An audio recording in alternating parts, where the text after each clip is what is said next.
Hey everyone, this is the Plain Donuts Podcast. It's your co-host Alicia. Thanks for listening.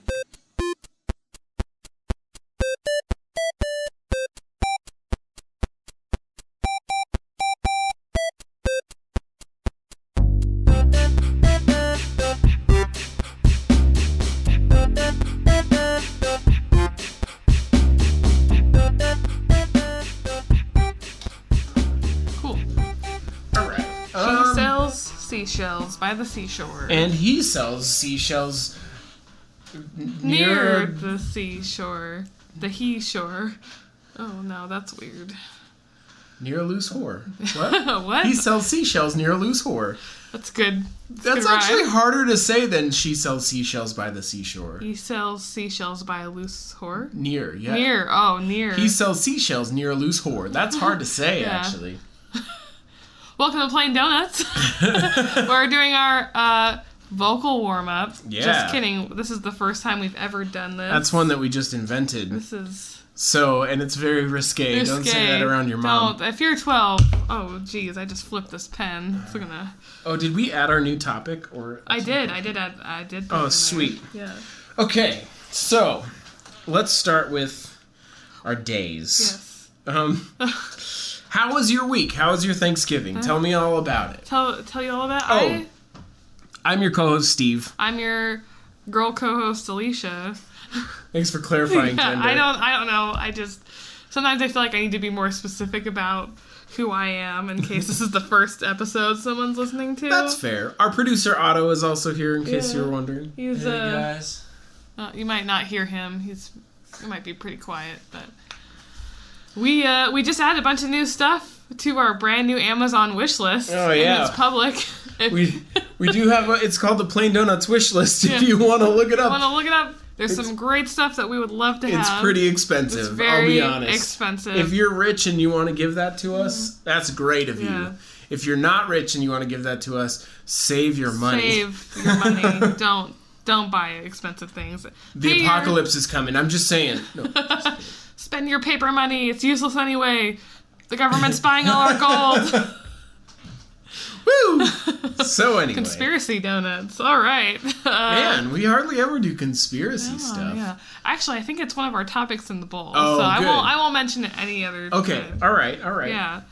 But anyways, so going back to your question, my Thanksgiving, I had a Friendsgiving, I guess, which is pretty fun. Spent it with my friend Shannon S. and her family, the S's, to keep them anonymous. But yeah, it was really fun. Yeah, just try and dox Shannon Yeah, S. try and dox Shannon S. Try and find her. Oh, you probably could. Don't try. Don't do that. She will be really stressed out by that. I'll be really stressed out. Sorry, Shannon. Uh, So anyway, you had Friendsgiving. Yeah, Friendsgiving ate a deep fried turkey, which is always my favorite way to eat turkey. I don't know if I've ever had deep fried good. turkey. It's really good, and it takes like a couple hours compared to when you're normally like baking a turkey or roasting a turkey, I should say. But it was really good. Yeah, it takes longer. It takes only 2 hours. Oh, as opposed to like 6, 5 or 6. Yeah. So, cool. What about you, Steve? Oh man, I had a really crazy Thanksgiving, but it was the whole weekend that was nuts. So like, we started Thursday night. I started the Plain Donuts video project that I did, the kinetic typography thing that you can go look up on plaindonuts.com or the Plain Donuts Facebook page or whatever. You can find it if you want. Anyway, I started work on that on Thursday night and worked kind of late, like midnight or so on that, just because I was into it. It's really funny. That was on Wednesday night. Sorry, go ahead. Oh, but I was just gonna say, if you haven't watched it, I think it's pretty funny. I think it's super funny, to be honest. And when you see it, kinetic typography just kind of makes it funnier because I love the way, Steve, you wrote out the laughter, because we laugh pretty differently, and you kind of have like a lot of H's in my front wife of your... calls it my smoker laugh. Yeah, I'm not a smoker, but that's what she calls it. And I have lots of, I guess I start and stop in the middle of things. Like, my thoughts are really quick, so when you see it in type form, it looks really crazy. It's pretty fun. It's fun, though. It's good. I'm frustrated. We're frustrated with Facebook right now. Yeah. Let's not go into it. I know. We talk about social media all the time. I know. This is the Facebook social media podcast. Yeah. We could just make it about that if that's what we're going to talk about. Yeah. Just kidding. That would suck. It's kind of awful. So anyway, did that on Wednesday night. Worked kind of late. And then got up on Thursday and got the house all ready because we were hosting Thanksgiving for my wife's family at our house. They were going to do it at her mom's house, which is actually right next door to our house, but they didn't have any furniture set up or anything, so we just did it. It turned out really good.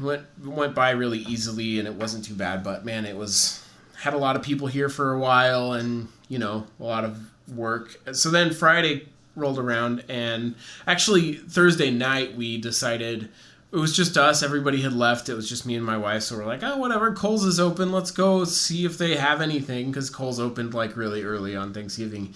Even though I'm kind of like morally opposed to that, I was still like, but it's just us right now, so it doesn't. I don't care about feeding the machine, whatever. So anyway, we rolled to Kohl's and got a few things for Christmas, and then Friday morning, my wife got up and went to a couple stores with her mom and Becky. Her relationships are complicated, so let's just not go into it. And her Becky. Her relationships in that regard with her family, not all of her relationships. That would suck.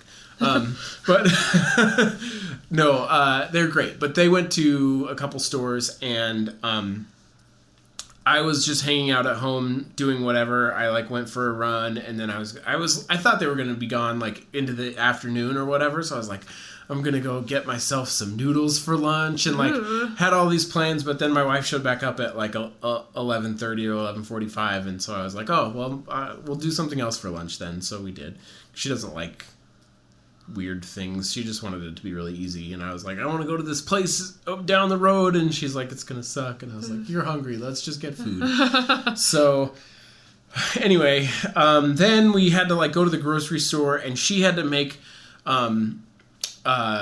cupcakes, a whole bunch of cupcakes for a wedding that happened the next day. So her sister got married the next day. Congrats, Marissa and Shannon.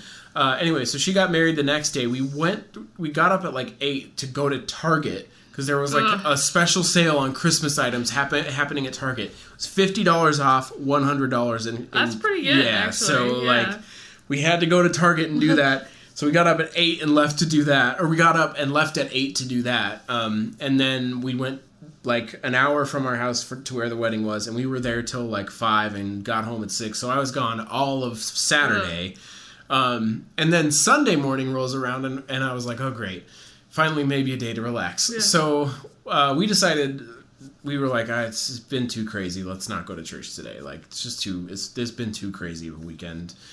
Let's just go get breakfast. So we did that. And then we came back and we're like, all right, we got some projects. I got this video thing to finish. And she wanted to work on some stuff for a craft show she has coming up.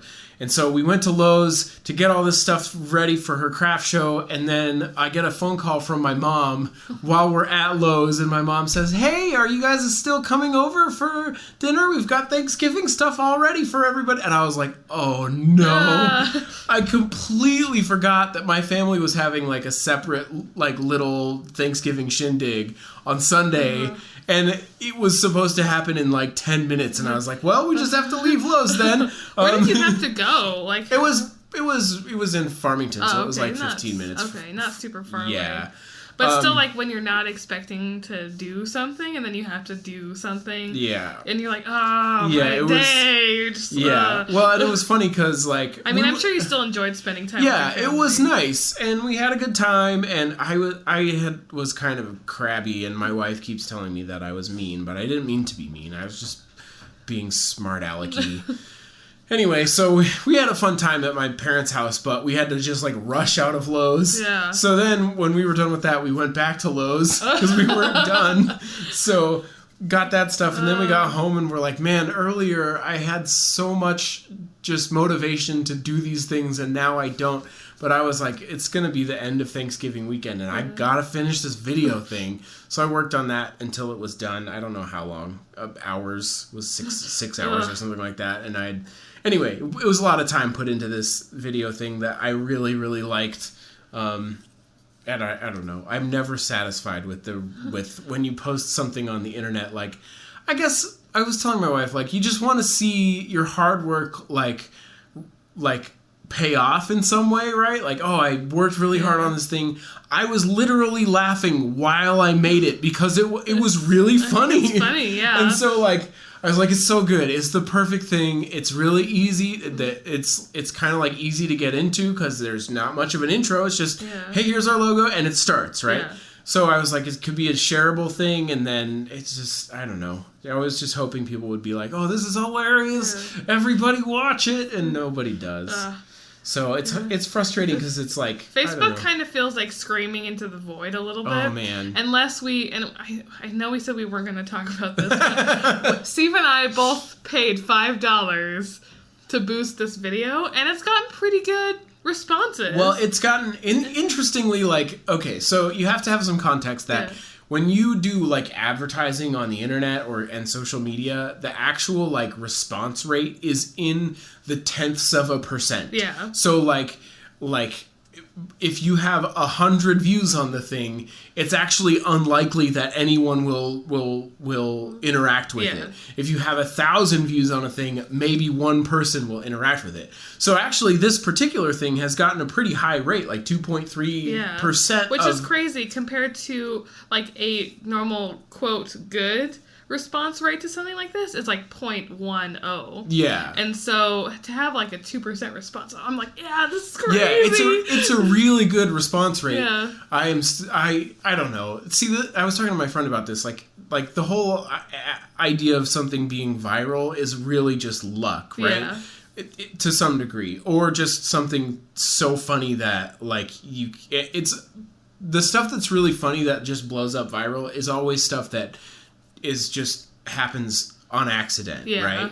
Like, you can't engineer that. You can make it really good and try to make it so that people are like interested, but you can't engineer it so that people will share it. You can try to make it easier to do so, but it's sort of a crapshoot, like my friend said. Unless you work at BuzzFeed and you already have like... Well, and because the content of their videos now is just kind of terrible. Mm-hmm. It's like, watch 10 people eat a banana and other people respond to it. Like, what is this garbage? Like, it's not even good, but they already had like millions and millions of followers to begin with. It's easily going to get like, you know, a couple, like at least 500,000 views, not necessarily like good engagements. And when you go to a BuzzFeed post, most of the comments are actually generally pretty negative when you read through them. So I don't know. It's kind of, BuzzFeed is weird. The world is sort of weird in general because like it actually doesn't really matter if the response is good, like positive. It matters that the response is widespread, right? Yeah. So, like, then advertisers will say, oh, you can say that 1 million people watched this video, so that means that you are valid. Whether those people liked it or not, it doesn't mean anything. That reminds me of one particular BuzzFeed video, and there's, like, BuzzFeed Tasty, right? And they make the little cooking videos, which are, like, super popular. Yeah. There was one, it was, like, chicken 4 ways. And 3 of the ways were, like, decent, but one way was literally they boiled chicken, and there was no salt, there was no pepper. They boiled this chicken, and they put it on top of asparagus, which also had no salt and pepper on it. And, like, this is terrible. Like, who is going to eat this? Like, is there a prisoner somewhere that you're torturing with this food? So bad. And everyone was just ripping into this, like, the fourth way, yeah. It's like, this is terrible, because one was, like, pesto, one was, like, you know, like a fried chicken kind of thing, and then you have boiled chicken with like boiled asparagus, like just awful, terrible. No one would eat this, but maybe I would eat it if you put some salt on it. Yeah, you know, there's literally nothing on this chicken. It just looked so bad, and I don't know. Maybe that's the response they were looking for. Is they just wanted to generate outrage with their awful recipe. Well, and it's just crazy because really like. Most of the time, like, advertisers don't really care about that kind Yeah. of thing. Like, some do. Some are like, oh, well, you get a lot of traction, but everybody hates it. You know, but like, most of the time you can say, well, we have a lot of traction, and they go, okay, cool, we're going to give you money, you know? Like, it makes me think of, what was that Super Bowl video, that was commercial, I should say, the Puppy Monkey Baby one? Oh, yeah. That was weird, and I was like, what is this? But I watched it, and then I watched it like a couple more times to be like, is this real? But I fell into the trap. I fell into the advertising trap of, they made this kind of weird video, and it's viral, and it's just there, and we'll probably never see it again. And so it's just like, it's just, I think it was for Mountain Dew, maybe? I don't even know. I don't even know. So maybe it was bad, because I feel like I should remember that. I have sort of fallen off the world when it comes to like advertisements and the Super Bowl. Like, I just don't care about those anymore. Yeah, they used to be pretty, I mean, I don't know. Maybe I'm a millennial and I'm cynical about the world, and I'm hugging all my participation trophies and crying in my safe space. No, but Okay. That was a little bit of a. Oh no, I feel you. I actually hate the whole like millennials are selfish and whatever kind of thing. It's so dumb. But yeah, like I don't know what happened in my life where I suddenly just started really hating these advertisements, but I really hate them. And maybe it's me, and maybe it's the people who are creating them now. I don't know. Anyways, all that to say, whatever. Yeah. This is our social thing. We're trying to do our best. Yeah. We gained like 10 new people this week, so thanks for tuning in. If you're listening, if you're new this week. Yeah, it's pretty awesome. Like, the thing is with a response rate that's actually really good, it makes me want to just, like, add money. Yeah. But I don't have money, so I'm like, if I just had, like, a few $100s that I could just pour into this, like, that would be awesome just to see what kind of response it actually would get. Yeah. Because there's a certain barrier, like, if I share something with my friends, they're more apt to like it than if they see it as an advertisement, right? So, like, I think even then, you have a certain barrier of people resisting, right? Yeah. They're not that interested. They can tell, oh, that's an advertisement. I don't care about it that much. So if you can hook somebody past that barrier, then, like, you've done a really good job. So anyway, it's a lot funnier if you don't just read it, and I feel like a lot of people have been just reading it not listening to it. Please listen to it, because it really goes well, because when you see, there's just one point where it's just like, H, and if you're just reading it like, this is stupid, but when you listen to it, it's just like, like, that's the, like, the onomatopoeia for that is perfect. It works really great, so... it was really fun to do. Yeah, thanks, everybody. So anyway, all that to say, I had a really crazy Thanksgiving, and it was so exhausting. Yeah. And I don't know, like I'm trying really hard, like, not to get frustrated at the process of, like, trying to put things out there for people, right? Like, because that doesn't read well, right? You can't just be like, everybody sucks and nobody likes me. Because then people aren't going to be like, oh yeah, well now I'm going to like that guy. You know? Like, yo, he seems like a swell chap. So I'm trying really hard to, like, stay positive about the whole thing. But, like, as I expressed last week, I get a little frustrated. So anyway, it's totally fine. I think we're actually doing pretty good. Yeah.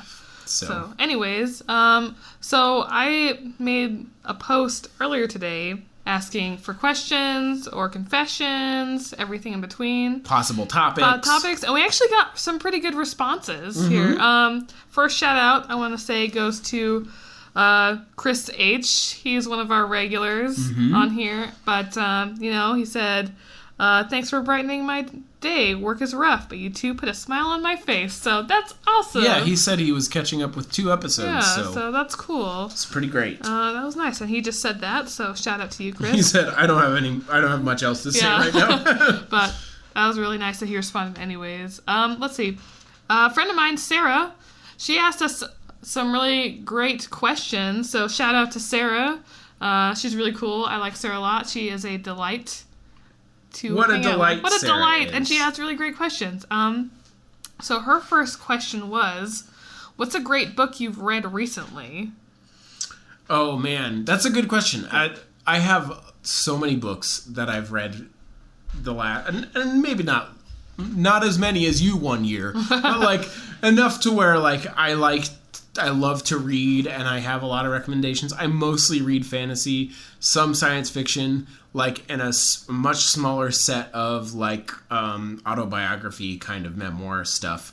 And then I also will read like theological stuff. So anyway, recently I read I've kind of been on a podcast kick lately, listening to a bunch of podcasts. I wonder why. Right, as opposed to like listening to books, which is how I normally would consume them, just because I get distracted. But I recently read the first book in the Night Angel series by Brent Weeks. And Brent Weeks, like, if I were to write books, I would want to do what Brent Weeks is doing in books. And so it makes me be like, well, why should I even try then? This guy's already got that niche covered.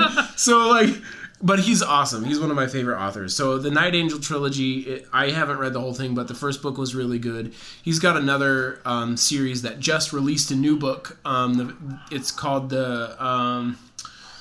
I can't remember the name of the series, but the first book is called The Black Prism. So, and that series is really good too. If you listen to it on Audible, and if you're listening, I'm sorry, man, but the narrator for the first book, the guy who reads it, is not very good. And then they change in the second one, and from there on out, and it gets a lot better. But, man, it was... I think it's just because of the way he ended words like the end in ing without the G, and it really bothered me. But you have to get used to it. Skipping. Well, hopping. Skipping. Skipping. Skipping. Yeah, like not like slang, skipping. But just as if he couldn't say ing very well. It was really it was hard to listen to. Oh, that's like Benedict Cumberbatch who can't pronounce penguins. Have you ever heard of? Have you watched that? No, before? I need to watch it. Oh, it's pretty funny. I think he's like pigwings. You have to listen to it because it's just really great because he says penguins improperly, right? And he keeps going, so you think it's like, is this a joke? But then it's like a documentary show, so you're like, this is not a joke. And it's pretty funny. Nice. So yeah, that sounds like an interesting book. Yeah. So I guess I could give you a quick synopsis about what they're doing. Like I didn't even describe the books at all. The Night Angel trilogy is essentially about this character who lives in the slums and basically like becomes an apprentice to an assassin, and that's kind of like the basis, the base of the book. I think I remember you telling me about that a little bit too. So it's really, really good and really interesting. The Black Prism is about this guy who is he's like the leader of a group of people who do magic involving colors, and he's called the Prism. And so like that's the whole, basically like it's his story, and there's a lot of like layers to it, but it's really good. So yeah. And I think you recommended that for my challenge next year. Oh yeah. Yeah. So in 2014 I made a Goodreads challenge to read 65 books, which I did, which was good. And then 2016 rolls around, the garbage fire year, and I read maybe 20 books. I didn't read that many. So I was like, I need to read more. So Steve gave me some great recommendations because next year I want to read 85 books. Jeez. So, and I think I'm pretty positive I can do it, but I just have to, because last time in 2014 I was like, I'm going to read Anna Karenina because it's the book that you read. It's like a classic. And I read like a Picture of Dorian Gray and like some other classics. Mm-hmm. But I got Anna Karenina. This book is massive. It's very Russian. There's lots of Russian names, and there's like an index in the front where it like shows you like this person is this and this person is this, also called this, this, and this. And oh my gosh, I don't know why people like this book. Yeah. I mean, I get that it's like the first novel, right? The first kind of novel story. Oh. But it's terrible. I don't like it. There's a billion names, and they call each other different names based, and I I don't know. It was really frustrating. But going back to this year, the best book that I've read recently is actually nonfiction. I typically read a lot of, I guess, like history. I read a lot of biographies a couple years ago, and just a lot of fiction, like some sci-fi stuff, and I'm trying to read more fantasy. But this year, my favorite book that I've finished was called The Red Market. It's nonfiction, and this investigative journalist guy, Scott, he is going around and looking at the red market is like organs or blood or bones or things like that, hair, and it's really fascinating to see where a lot of these things come from, because in the United States, there's lots of things where it's like, oh, real human hair wigs and stuff like that. And it's like, where do those even come from, you know? And it's like this one temple in India where people, you know, cut their hair for some, you know, deity or whatever. It's like a religious thing. But then some other people come and pick it up and they literally package it, and I think it's Remy hair. It's like the best quality hair, and they send it over and people comb it, and like, it's people sacrifice their hair for like a religious ceremony, and then it gets shipped over to the United States and sold in a wig. Like, that's totally crazy, like mind-boggling. It's crazy. And there's other things like with blood banks. A lot of these places are in India, which is interesting too. This guy literally kidnapped villagers, kept them in cages, and drained their blood twice a week. And because he drained their blood so often, they were too weak to like fight and leave, right? Yeah. And so he just had like 10 people, and he was selling this blood. It's just crazy stories, and it's like true, because this dude like goes into detail and like cites all these sources and stories and has some pictures, and it's nuts. But if you want like a really crazy, like, this is blowing my mind, you know.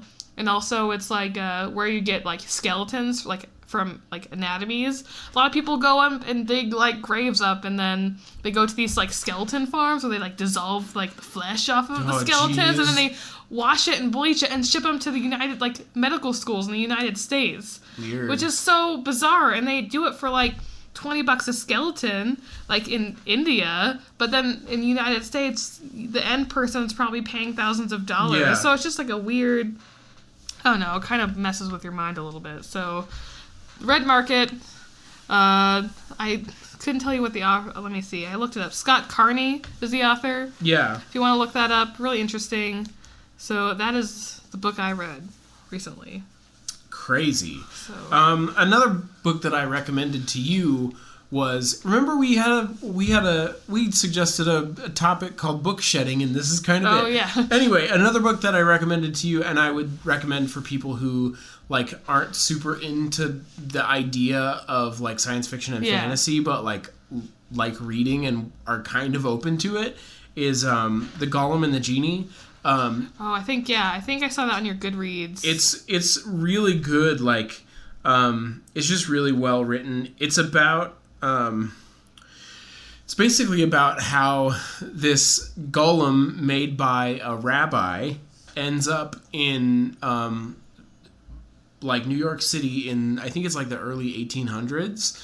And then a genie happens to end up there at the same time.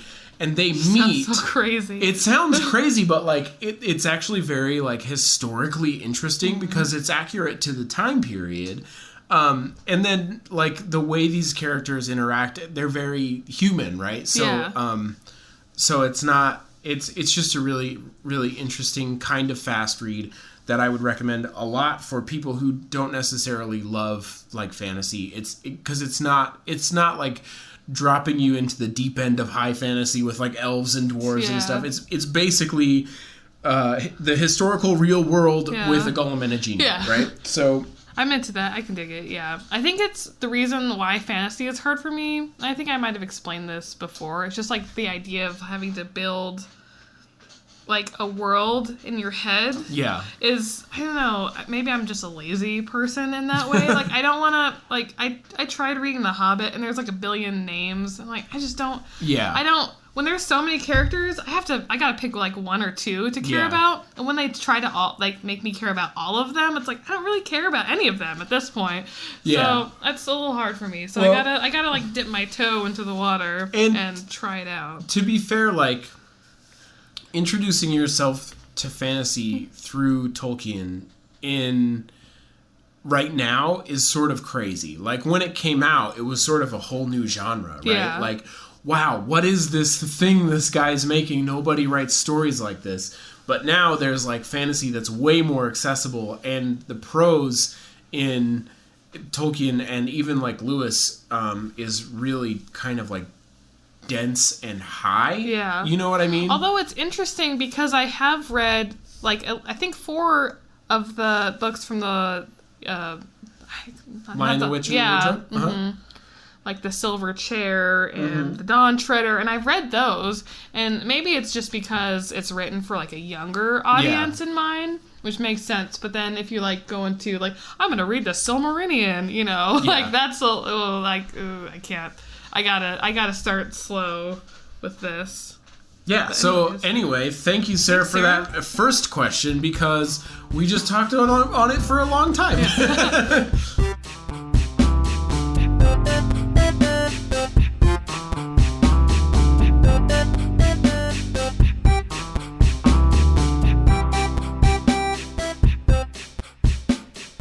Hey everyone, this is your Plain Donuts co-host, Alicia here.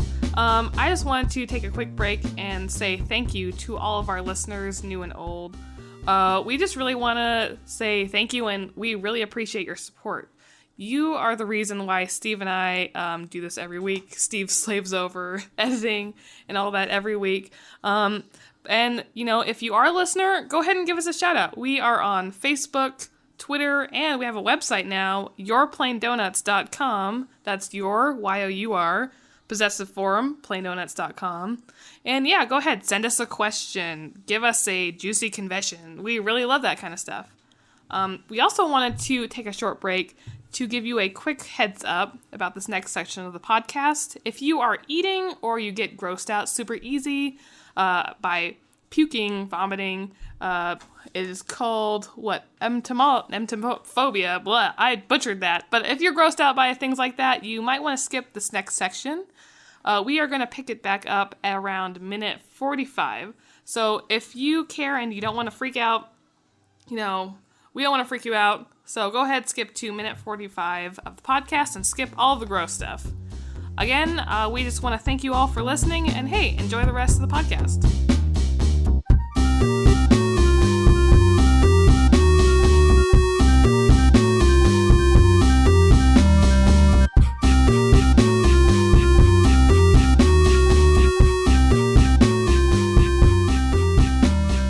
Let's see. Second question. What's the worst Christmas experience you've had? Ooh. I have one if you're not ready. Oh, man. I got one in the chamber. Go ahead, yeah, shoot. So, one Christmas, this was horrible. So, just to give you a little bit of context, I have a completely irrational, uncontrollable phobia of people vomiting.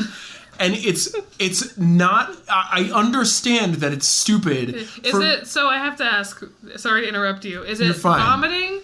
Just vomiting? Or is it like the gagging beforehand? And like the sounds before that someone It's the whole experience. The whole entire experience. Well, and even like seeing vomit after the fact without any people You're around. Just like, But if I'm around like while someone is vomiting... Yeah. What about pets vomiting? I don't care about that. Okay. It's really weird. Yeah, but like just people. People vomiting literally gives me panic attacks. Like, so if somebody starts throwing up, then it's not... There's a word for that. There's like a... Yeah, there's a phobia. There's a phobia. I'll look it up and you can tell your story. Yeah. So, but yeah, it actually gives me like a response that's like a flight response. It's really weird. Like you just want to literally run away. Yeah, and I know it's not reasonable, and I know that like I shouldn't. It's somebody throwing up isn't gonna hurt me. But I think it came from like when I was really little, my cousin fed me like a whole bottle of children's Tylenol, and so they had to give me Epicac, and like my whole family was like sitting around just waiting for me to throw up, right? Like that's awful. Yeah, so I think that's where the whole thing started.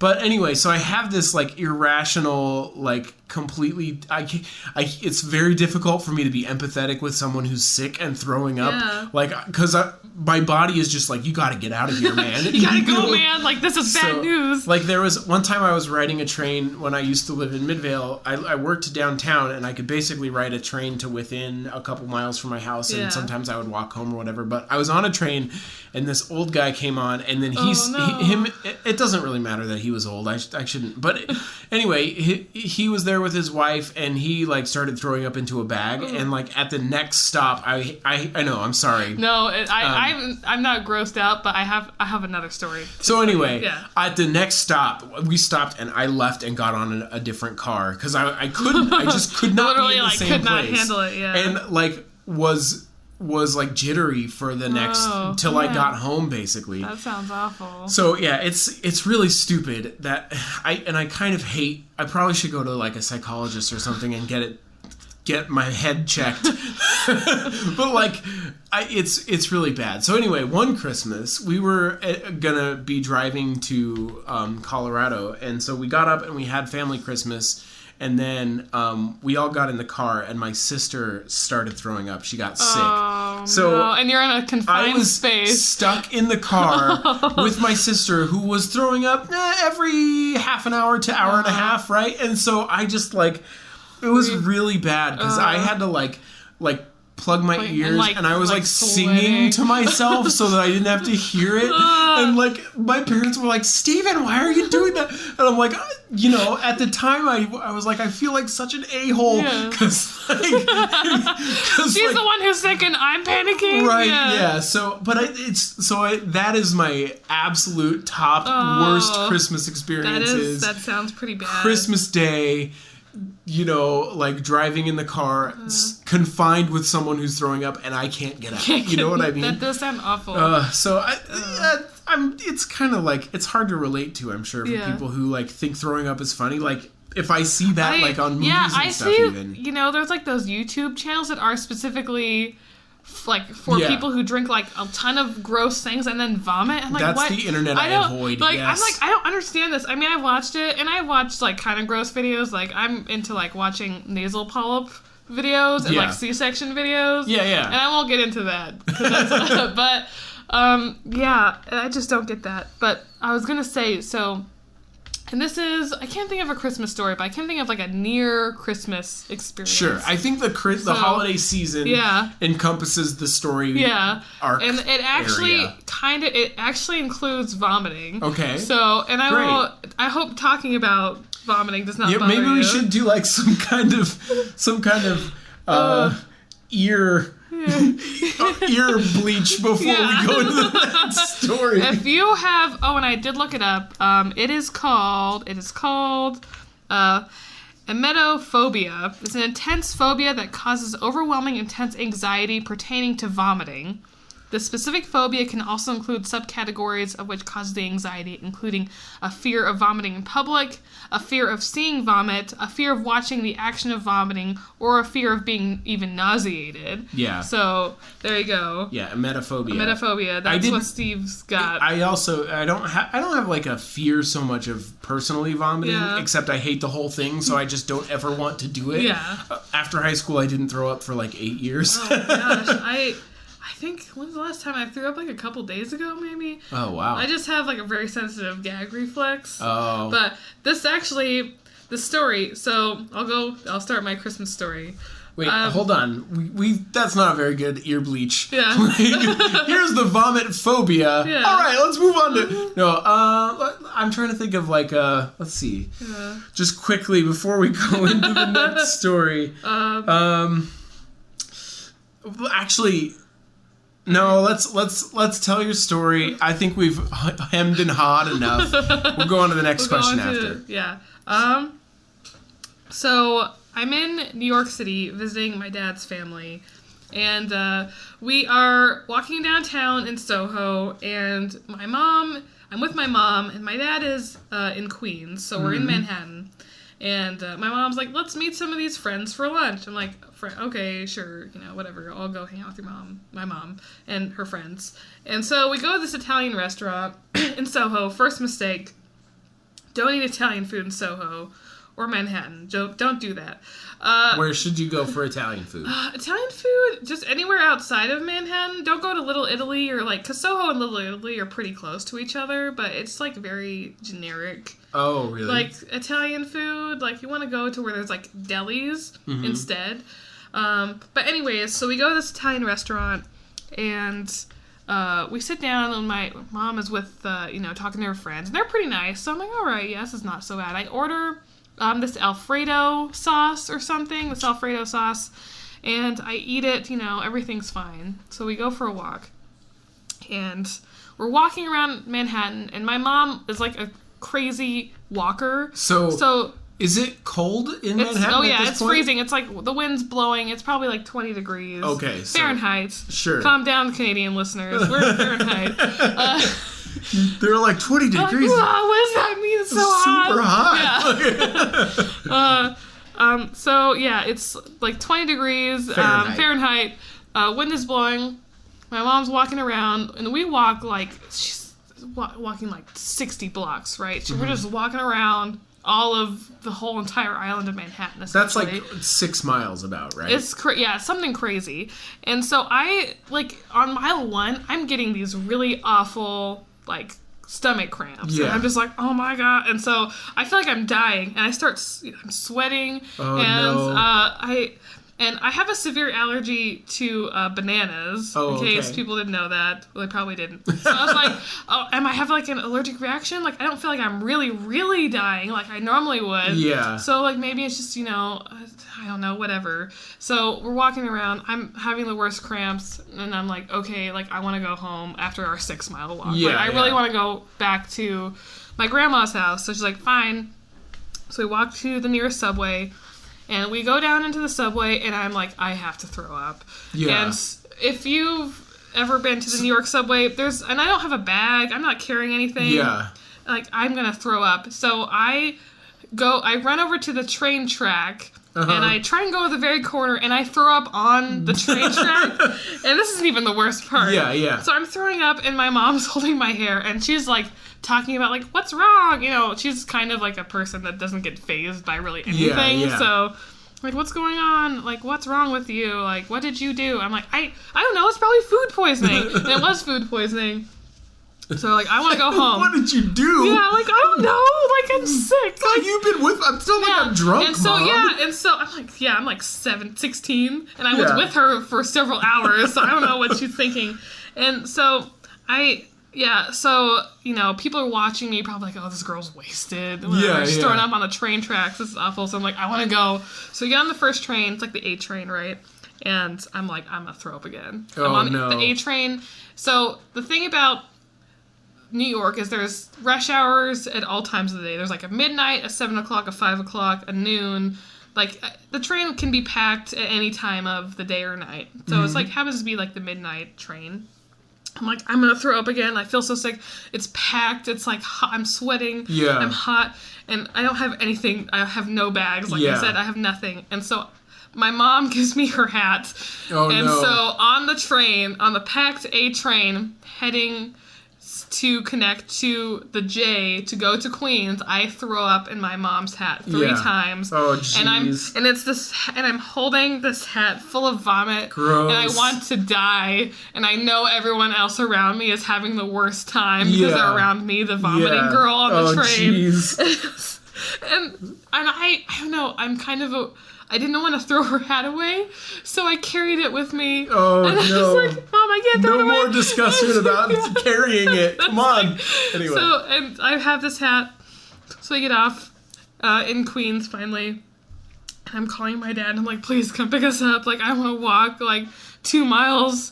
Like, I can't do this. Like, my body is not capable of this. And so he takes like half an hour to get there. You're like, I could have I could have just paid for a cab, but my mom's like a cheapo, like, no, we can't pay for cabs. Like, that's stupid. Like, I'm literally holding a... Gross, no, don't talk about that part. I'm holding this hat. And so he eventually picks me up, and I go, and because I'm a great kid, or maybe just a really weird child, I go and I wash the hat first thing. Great. Good job. And so then I go upstairs and I sleep for like 12 hours after that because it's a very traumatic experience. So if you happen to be on the train with a girl who's throwing up into a red hat, that was me. And I am really sorry, and I couldn't help myself. And it was either the hat or my hands or the floor, and I chose the hat because that seems like the best option. Okay, so here's what's going to happen is I'm going to preface this whole section with some kind of like, if you're squeamish, you might want to skip to X point in the podcast. So I'm really sorry about my vomiting story. Man, all right. It was rough. Ugh, that's a tough one. Tough. So both of our worst holiday time experiences involve being sick. Yeah. Well, great. Well, and Yeah. Not super fun. Yeah. Oh man. Let's move on. Let's move on to the next question. Let's frickin' move on. Okay, so thanks, Sarah, again for that really great question. Steve loved that question. So, and the third question she had was, who would you choose to play you in a movie? Ooh, that's a good question. I didn't get a chance to think about this one. I think I want to choose... I'm going to left field. I'm going to choose Tom Hiddleston to play me in a movie because he's a really great actor.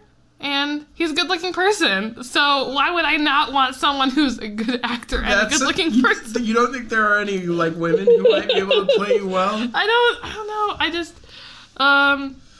because I don't think Tom Hiddleston looks that much like you. No, he doesn't look anything like me.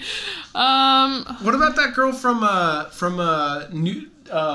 Jess on New Girl. No, I was not thinking of that. But good. Okay. People always say I remind them of her, personality-wise, but that's a character. The Newsroom. There's a girl on the Newsroom. I don't watch Olivia Munn. Do you know who that is? I don't know who that is. She is kind of looks like you. Come on, I don't need to see pictures of her in her underwear.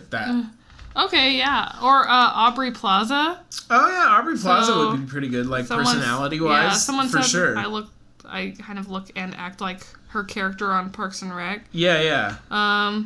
So those are my options, I guess. Okay, cool. What about you, Steve? So, since we're only dreaming and it's unlikely anyone will ever play me in a movie, you never know. Well, I might. We're gonna be the next. What's that movie that came out about the journalists?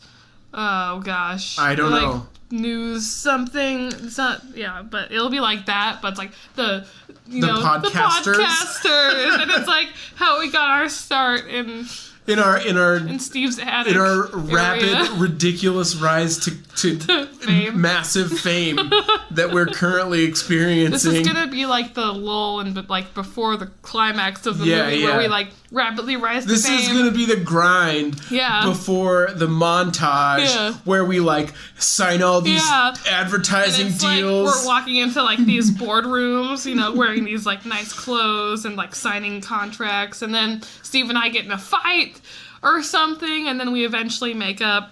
I don't want to get in a fight. Let's not do that. Yeah, I don't know what we would get in a fight about. I don't know either.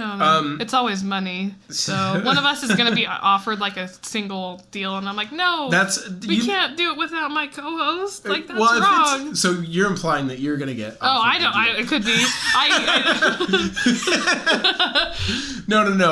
And if it was you, I'd be like, cool, have a good time. It would be weird if it was from this, right? Yeah. The whole plain donuts thing, and they're like, we like plain donuts, but we really only like Alicia, so we're a package deal, man. So anyway, who would play me in a movie? Philip Seymour Hoffman would be that guy. He's great. I was so sad that he died because he's really great. I saw him in some little movie, and this is when I was majoring in drama in high school, and I was just so impressed at his acting. Yeah. So and we kind of have similar face type. What do you play? Capote? Yeah, Capote. Yeah, he was really great in that. Yeah, he's a great character actor for sure. Actor. Let me think. Who do you think? So you gave me Tom Hiddleston, and then I gave you some people. Yeah. So I give you Philip Seymour Hoffman. Okay. Who do you think? I give you Heath Ledger.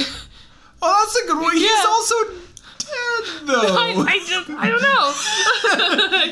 I can only pick dead celebrities. I'm played by dead celebs. I'm too good to be played by all these these hacks that are alive still.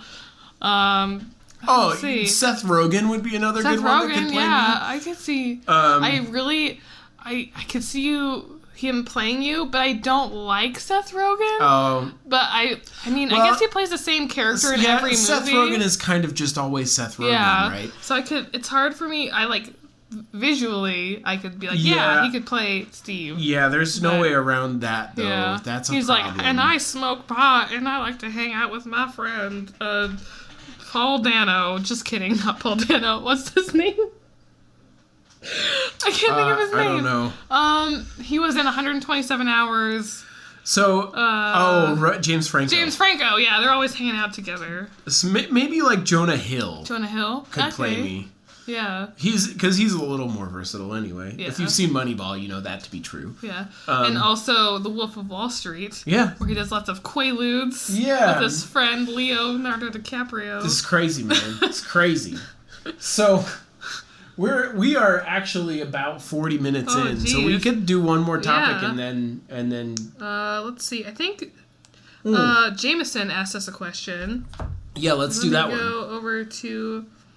And his question was, favorite recipe to cook / bake / make from childhood to adult / marriedhood. So is he saying, we could answer this both ways if we want to, but it sounds like the question could either be transitive where it's like, or trans, I don't know, a word that means spanning from childhood to adulthood, right? Like, what is there a favorite recipe that you liked as a child and continue to love today? Right. Or does he just mean, what's your favorite recipe to cook, make either from childhood or adulthood? Or what's one from childhood and what's one from adulthood? So this is a very versatile question. Yes, it's asked in a very non-specific way, which is helpful for that. So, well, let's see. Favorite recipe... I'll go with something that I've liked as a child and I still like as an adult / as in marriedhood. Okay. I still really like ramen. Like the garbage, the packaged 50-cent ramen. 50-cent ramen. Maybe less. Like I think it's like 10 cents now, or 5 if you have a really good deal. But I don't know, something about it is really comforting in a weird way. It doesn't taste good, and I've had like authentic Japanese ramen. I know that tastes really good. But something about the fake ramen flavor. There's a thing. It's a weird thing where it's just like I just want like empty food. Yeah, like it's like 300 calories or something. Yeah. It's just sodium, like 99% sodium. Yeah. It's just it's not good for you. Do you like? It's really easy to make. So I mean, to Jameson's question, like it's pretty simple. You know, like. But anyway, let's see. Something from me that I liked as a child and into adulthood. Like here, the easiest. I have the same kind of thing. Like Kraft mac and cheese. Yeah. I could just get down on that like anytime, any day. Yeah, like a specific shape, or you use like the regular plain in the blue box. Yeah, and it doesn't even have to be Kraft. Like we probably had some kind of crappy version when I was a kid. Oh, like Mac and Easy or something like that. Yeah. And this podcast is sponsored by Kraft's Mac and Cheese. The one in the blue box. Yeah, we wish. Because Kraft could probably fork out some sweet dough and we'd get some microphones. Yeah. But anyway, yeah, so that... I think I'd like to answer the question of like something I liked as a child and something I like as an adult. I could even answer the question of something I didn't like as a child and now like as an adult. I have a few of those actually. Yeah, I think I have a few of those too. Like, okay, so every year at Thanksgiving, this is topical. Look at us. Yeah. Anyway, Thanksgiving episode. Anyway, every year at Thanksgiving, I try sweet potatoes and. never liked them. Never. Until this year. My mom made some sweet potatoes, and I tried them, and I was like, I've never liked sweet potatoes before, but these are delicious. These are the bomb. Was it just those sweet potatoes, or like all sweet potatoes? I am not totally sure, because she kind of said like, oh, they were very ripe or something like that, and I don't really know, but I don't know what a ripe sweet potato is, so that's really interesting. Yeah, I don't know, but maybe she thought I think she said they were extra sweet. Oh, okay. For some reason. Not that she bought them extra sweet, just as she was making it, she thought it was extra sweet. So yeah, that's that. But I hated sweet potatoes as a kid. I was always like, those are the grossest things.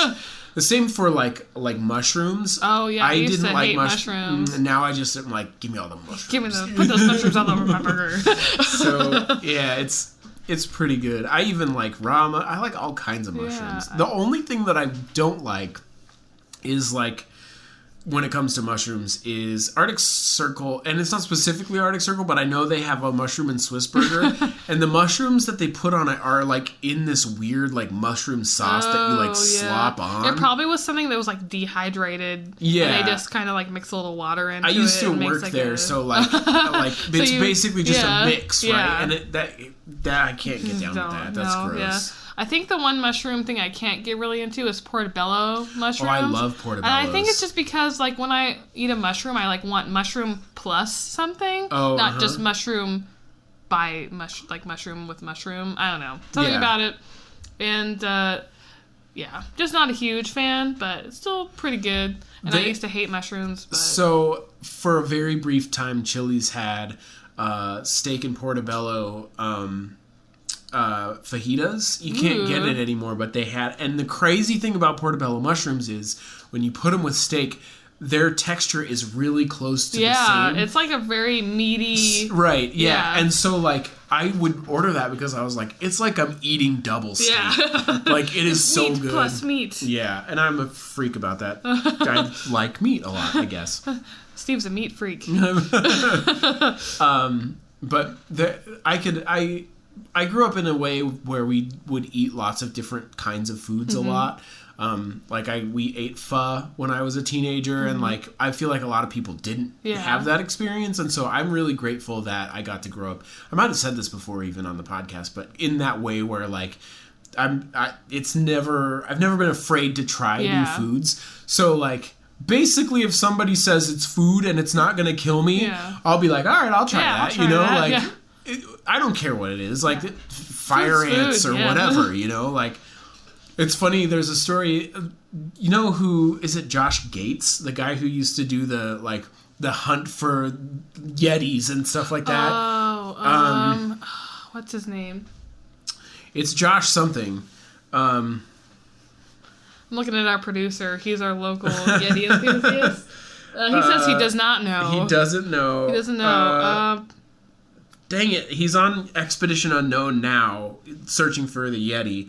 But why isn't his full name on here?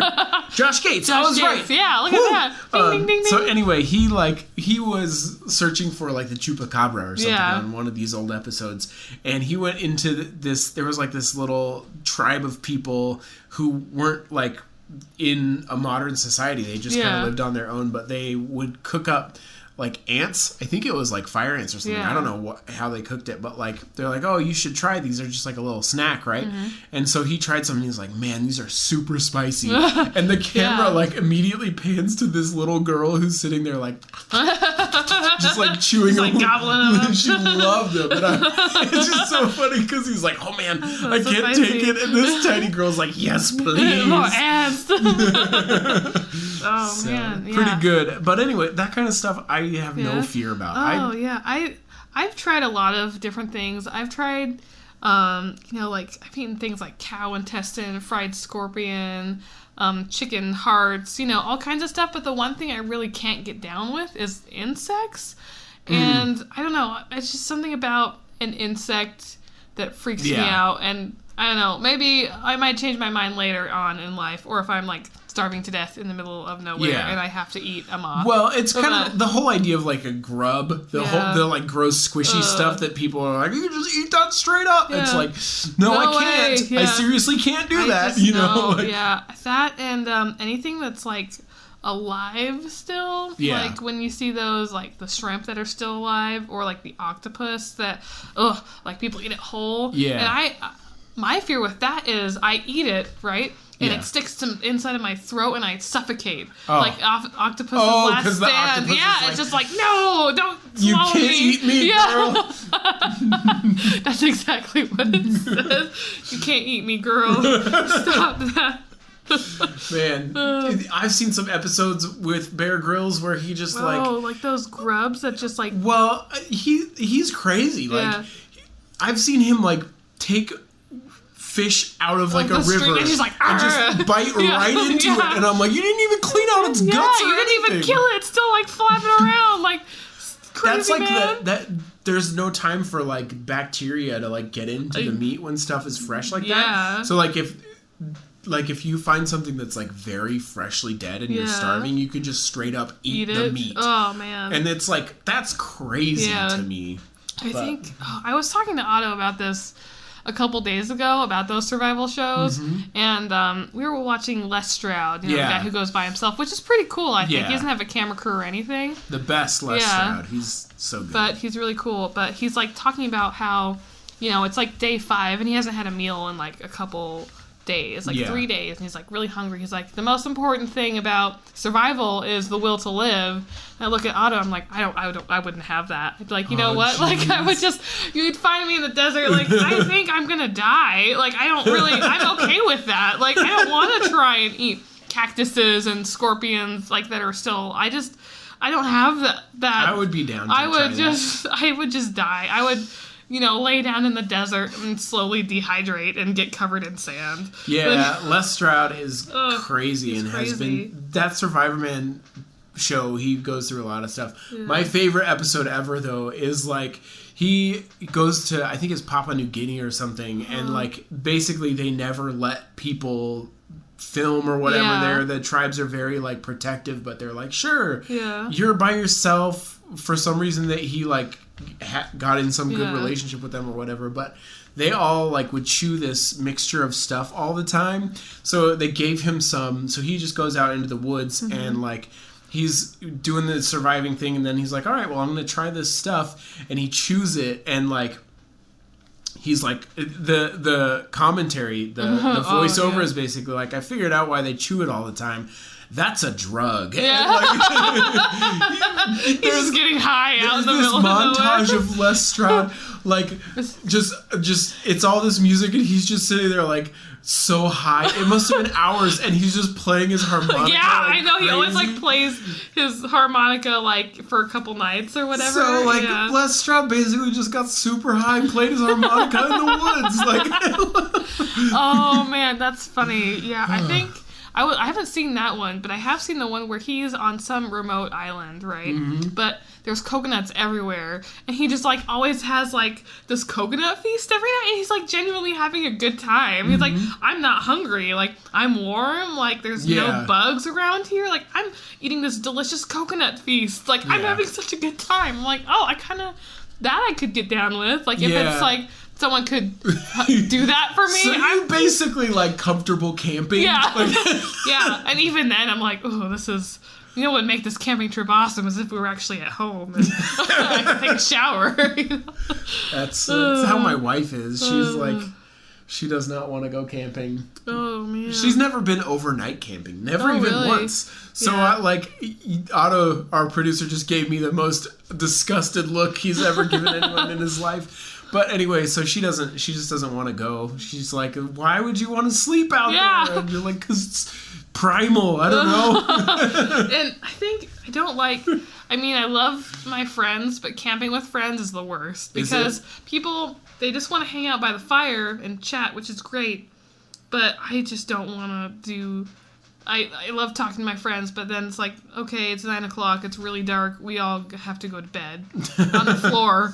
or the ground. Yeah. And no one sleeps, and everyone gets up at 4 a.m, and you're like, oh, I slept so bad. And everyone talks about how they slept. Though. And then everyone packs up their stuff and leaves. It's like, well, that was a really fun, terrible night's sleep. We had a fishing trip one time where we didn't camp, actually, which is a little weird. Like, we used to go with my grandparents, like, they had a little camper that we could kind of all fit in, just with, you could arrange it so that you could fit, like them and 3 kids, so we were cool with me and my brother and sister, but, like, we used to go camping with them pretty regularly, but one time we went to, like, there was somewhere where they knew somebody who had a cabin or something, so we stayed in this like crappy little cabin. It was really fun, actually. And then we got up super early the next morning to go fishing, and that's when I remember like my grandpa teaching me that like early in the morning is the best time to go fishing because the fish are all out looking for food, and it's good.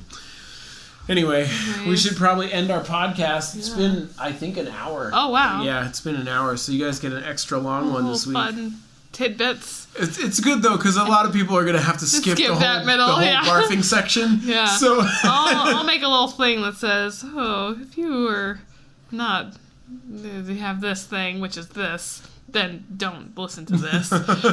Yeah. Skip forward to this if you want to hear fun stories about camping and food. Yes. Yeah. Anyway. Thank you guys for listening. We really are having a super good time. I love this podcast. Yeah, it's super fun. So we really appreciate all of the audience participation that we get. This whole episode was based on suggestions from people. We didn't pull even a topic or a regular game from a bowl. So thanks, guys. Thanks, guys. I'm your co-host, Steve. I'm your other co-host, Alicia. Thanks for listening to the Plain Donuts podcast, and have a great day. Indeed.